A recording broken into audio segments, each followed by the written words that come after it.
So I can't peer into the inner thinking of Trump, but everything he's saying and doing today violates what he said last month. And in the end, we know that our foreign policy is governed by a deep state apparatus, the CIA, Mossad, MI6, as you said. And we know that the actions that occur, for example, Ukraine's attack on Russia's strategic nuclear bombers, had the same provenance, that is, the same authors as Israel's attack in Tehran last week. Same methods, same crates carrying drones inside a country to make a decapitation strike or to make a strategic strike. So Mossad was involved in both the Ukraine operation and in the Tehran operation last week. Now, we've discussed in recent weeks, what did Trump know when? I have no idea. What did the CIA know? Well, of course it knew. It was involved in all of this. Who leads all of this? Mossad, I would say. It's weird, but it's actually true. America does not have an America First foreign policy, despite what Donald Trump says. America has an Israel First foreign policy.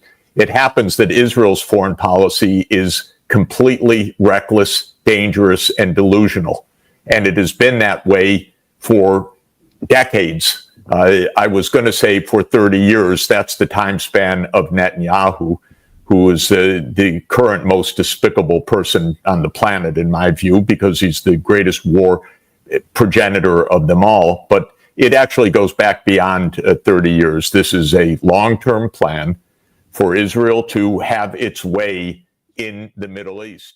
You just heard Dr. Jeffrey Sachs, Columbia professor, UN advisor, and one of the few mainstream voices willing to speak truth about U.S. foreign policy, drop a bombshell.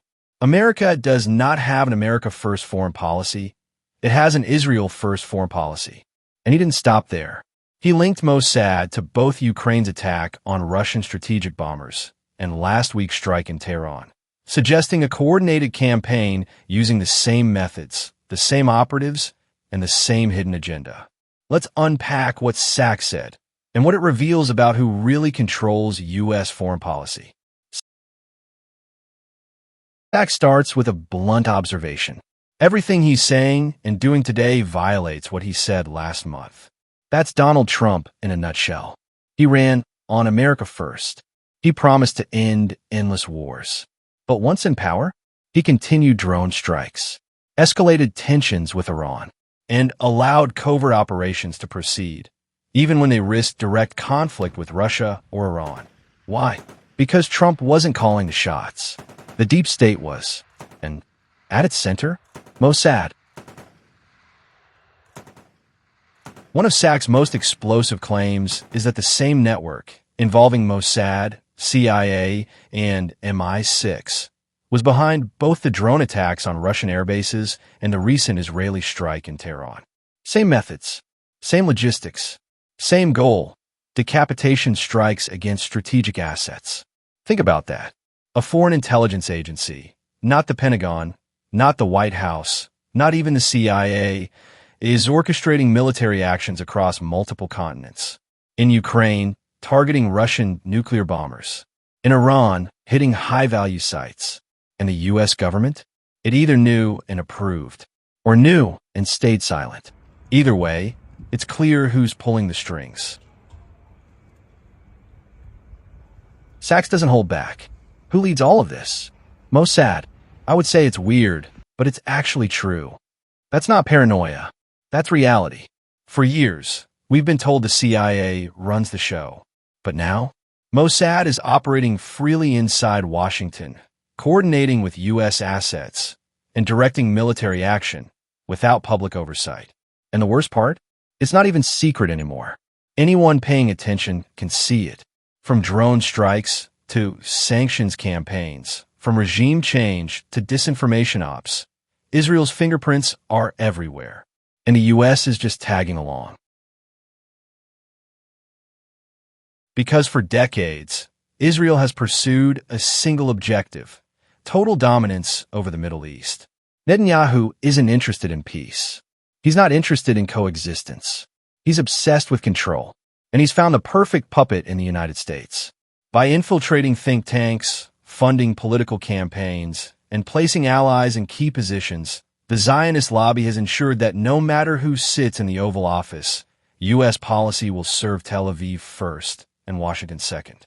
Even Trump, the man who promised to break from the deep state, couldn't escape it. He may have believed in America first, but the system around him believed in Israel first. And in the end, the system won. What Sachs is exposing is more than just another scandal. It's a shift in global power dynamics. When a small country like Israel can manipulate the world's largest military power into fighting its wars, something is deeply broken. And the consequences? They're already showing up. Russia sees U.S. involvement in Ukraine as a proxy war with NATO and possibly Israel. Iran sees U.S. silence on Israeli strikes as complicity. China watches and learns, realizing that if the U.S. can be manipulated so easily, it's not as powerful as it seems. And countries around the world begin to ask, if the U.S. is just a tool for Israel, why should we follow its lead? That's how empires fall, not through war, but through loss of credibility. In conclusion, Dr. Jeffrey Sachs gives us a rare and unfiltered look at the real forces shaping U.S. foreign policy. Not the president, not the Congress, not even the generals, but a foreign intelligence agency backed by a powerful lobbying machine, pushing America toward endless war, all in service of Israeli regional dominance. And the saddest part? Most Americans don't even know it's happening. But you do. And now you understand why the world is burning. Stay tuned for more analysis right here on The Informed Perspective. Until next time, stay informed and think critically. I can't peer into Trump's inner thinking, but everything he's saying and doing today contradicts what he said just last month. In the end, we know that U.S. foreign policy is not truly directed by elected officials.